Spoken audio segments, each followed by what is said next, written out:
Pas vdekjes tragjike të Martin Canit në shkollën Fanoli, qeveria propozoi projektin Smart City, i cili siguron rritjen e sigurisë përmes teknologjisë për fshirë vendosjen e kamerave në shkolla.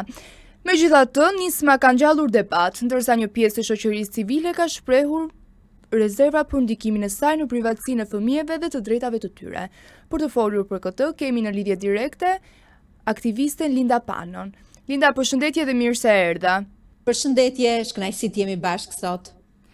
Atëherë ju keni kundërshtuar projektin Smart City. Pse mendoni se vendosja e kamerave në shkolla nuk është zgjidhja e duhur? Shiko, unë nuk e di se sa kuptohet kjo nga prindrit apo nga qytetarët në përgjithësi, që kamerat Smart City nuk janë kamera të zakonshme. Nuk janë kamera që ne jemi mësuar deri tani që mund të jenë të hyrja e shkollës edhe aksesin e ka drejtoresha e shkollës apo personi që merret IT-ja në shkollë. Këto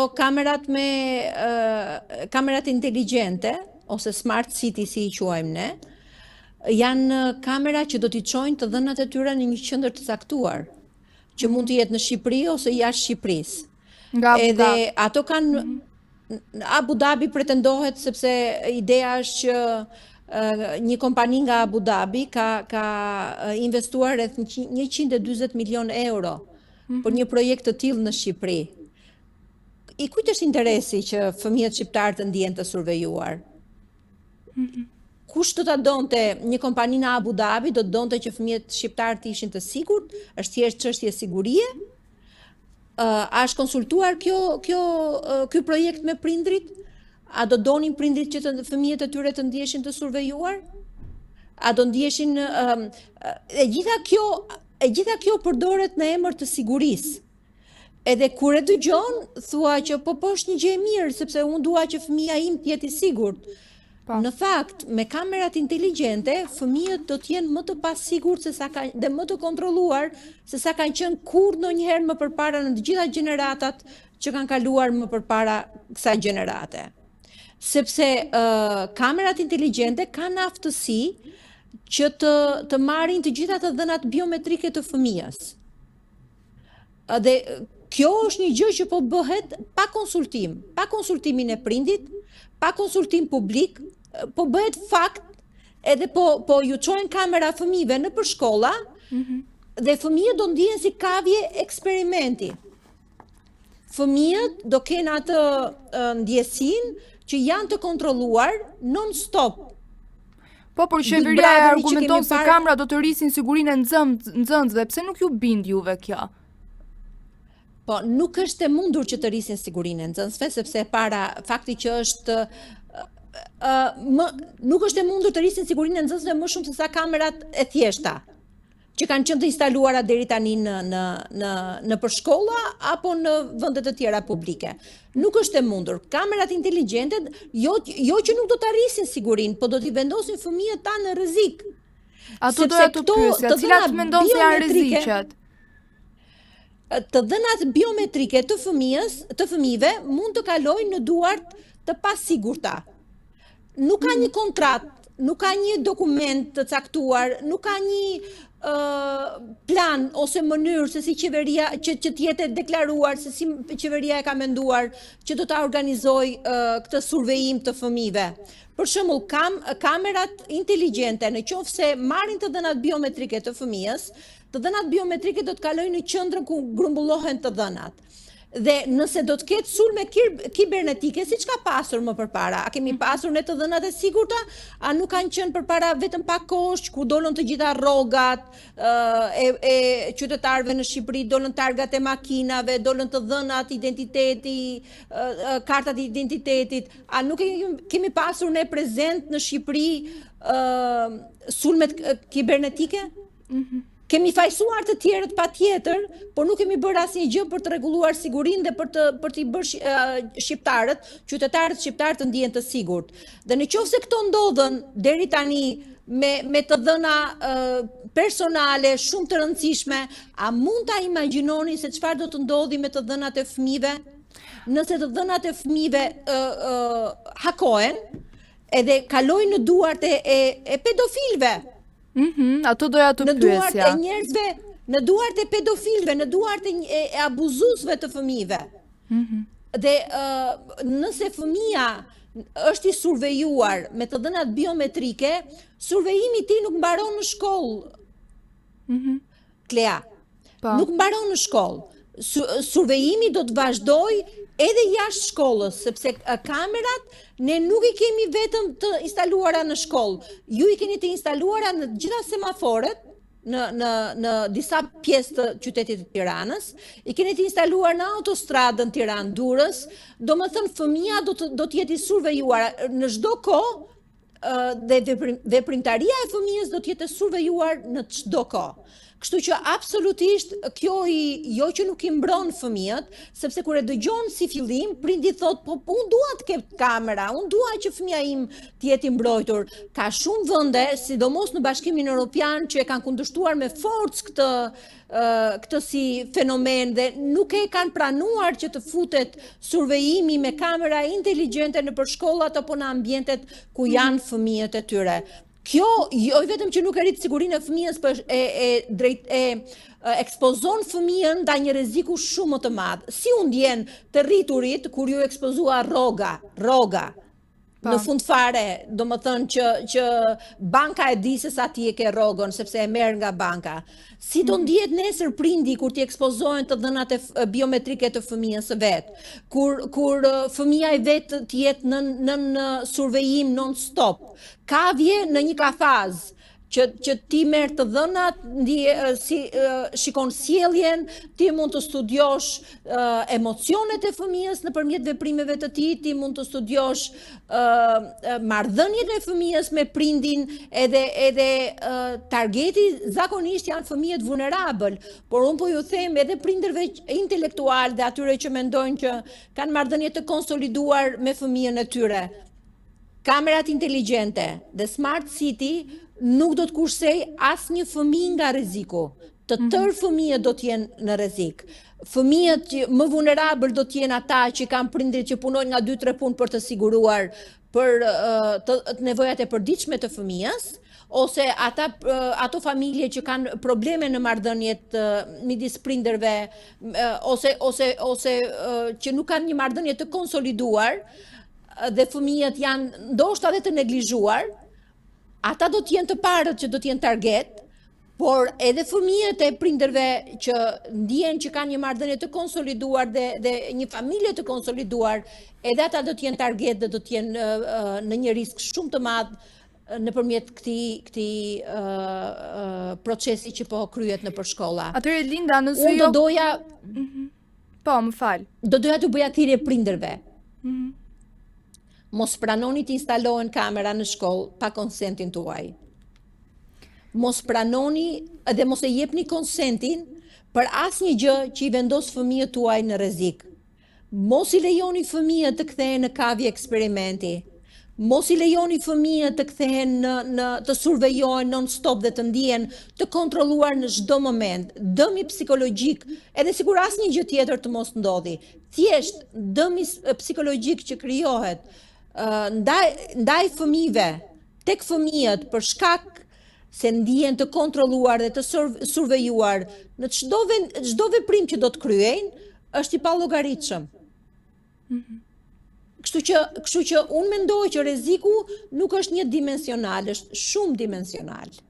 Prandaj ne po e kundërshtojmë me forcë vendosjen edhe aplikimin e këtij projekti në Shqipëri. Për mua është ajo që kam thënë gjithmonë. Shqipëria është zgjedhur si vend eksperimental. Edhe këto janë hapat e eksperimenteve që po zbatohen në mënyrë të veçantë mbi fëmijët. Atëherë Linda, nëse jo kamera, cilat do ishin masat më efektive për të parandaluar dhunat dhe gjithë këto fenomene që po ndodhin në shkolla? Më ka bërë shumë përshtypje dhe kam qenë shumë e prekur. Kam qenë e prekur në mënyrë të veçantë për prindrit e Martin Canaj. I vogli që humbi jetën tek shkolla Fanoli. Po. Prindrit e Martinit, babai në mënyrë të veçantë ka dalë disa herë edhe ka shprehur indinjatën e tij ndaj kryeministrit të Shqipërisë, që e përdori vdekjen e Martinit për të instaluar Smart City si justifikim për të instaluar Smart City në disa shkolla. Ai ndjej i poshtëruar, i ofenduar dhe i fyer thellësisht, sepse gjatë kohës funeralit të Martinit, ose mbas funeralit të Martinit, kryeministri asgjë nuk e vuri ujë në zjarr për të gjendur pranë familjes së Martinit. Këto janë fjalët e babait të tij.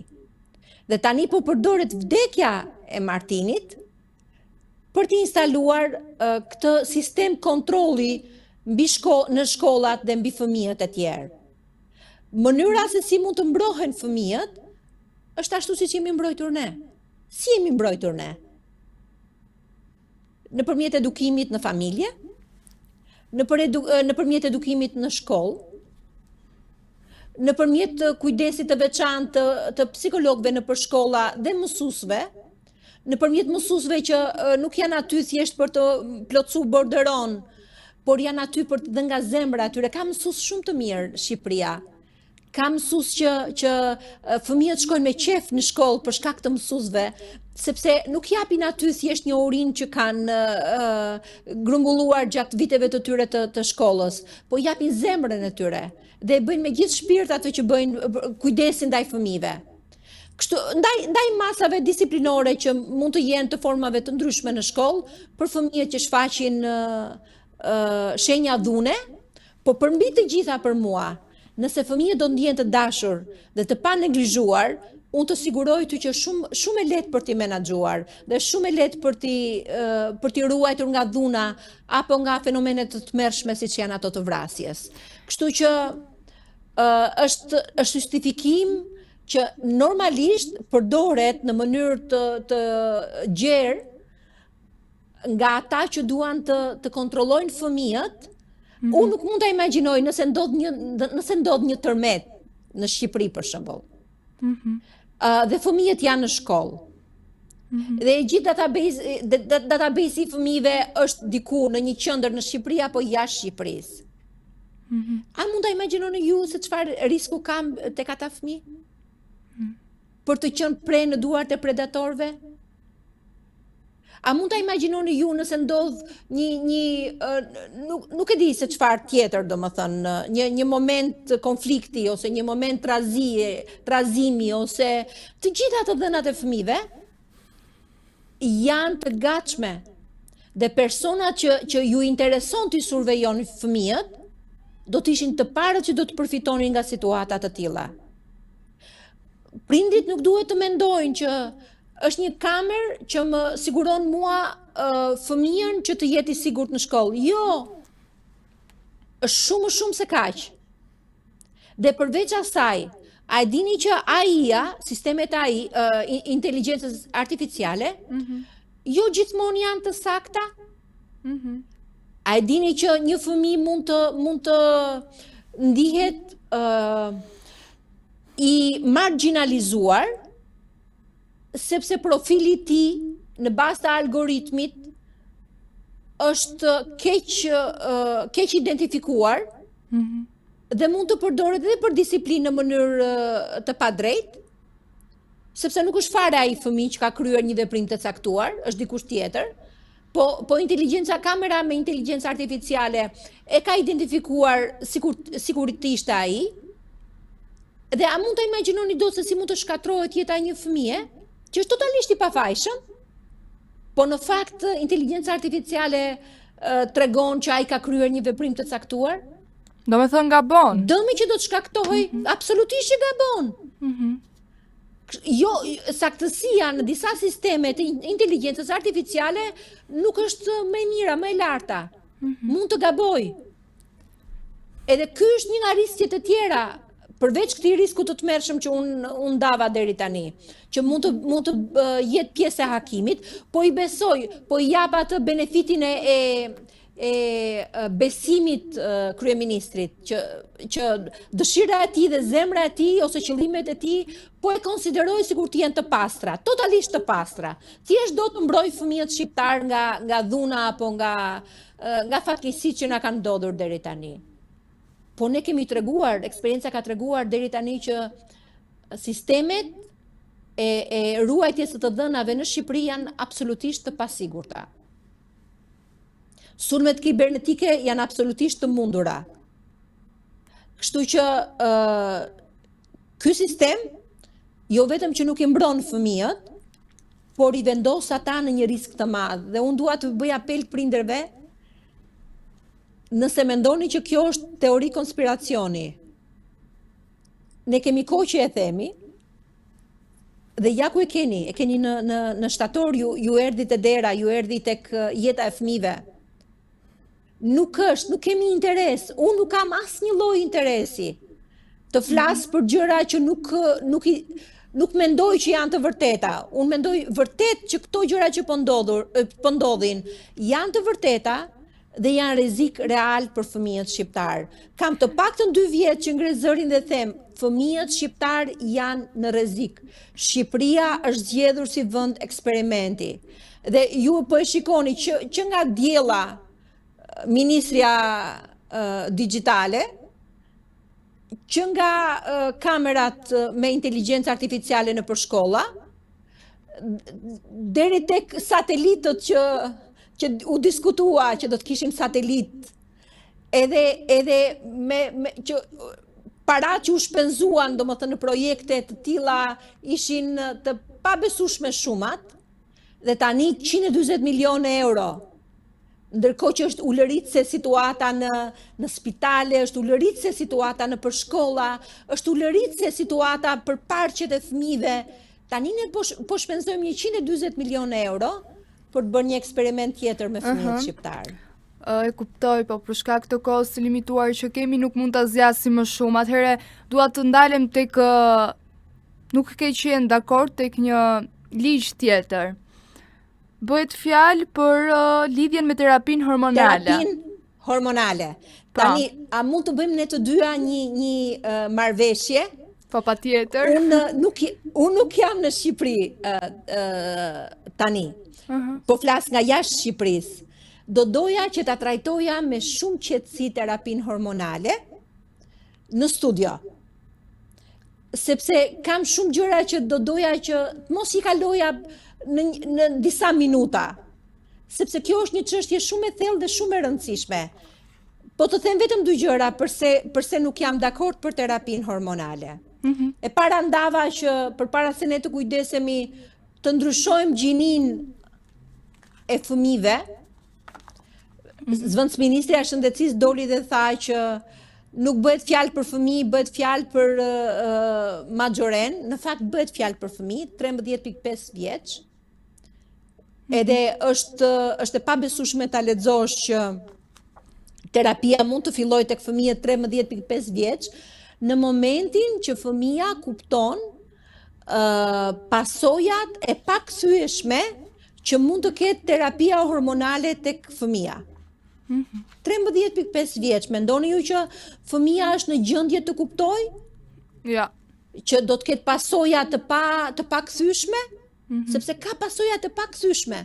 Disa nga ilaçet, disa nga hormonet që do të përdoren tek fëmijët që duan të fillojnë terapinë hormonale, janë hormone ose ilaçe që përdoren për të kastruar pedofilët.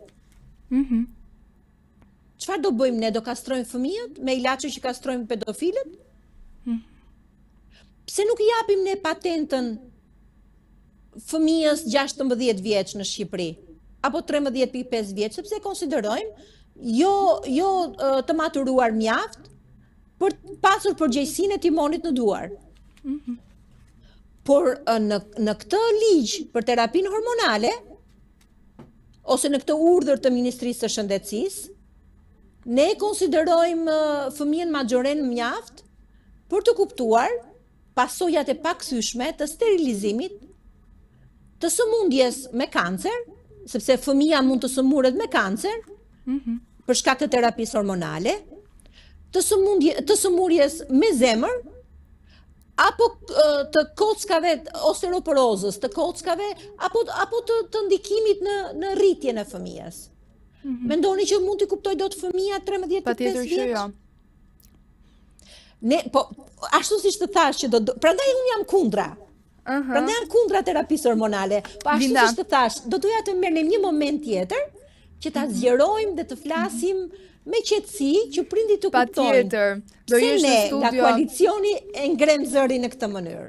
Do të jesh në studio sa të vish në Shqipëri, do jesh gjithmonë i mirëpritur për të folur për më shumë, më gjatë në lidhje me këtë temë që sapo e përmendëm. Unë të falenderoj shumë që ishe në lidhje direkte nga emisioni Pa Limit, edhe të mirëpres. Faleminderit. Kështu i erdhi fundi këtij programi, bashkë do të shihemi sërish nesër në orën 17 me të tjera zhvillime. Mos harroni ta ndiqni. Mirupafshim. Ju pëlqeu kjo video? Atëherë bashkohuni me ne. Na ndiqni në Instagram, Facebook dhe TikTok dhe bëni subscribe në YouTube. Klikoni like dhe share dhe aktivizoni njoftimet për të mos humbur asnjë video të re. Faleminderit për mbështetjen.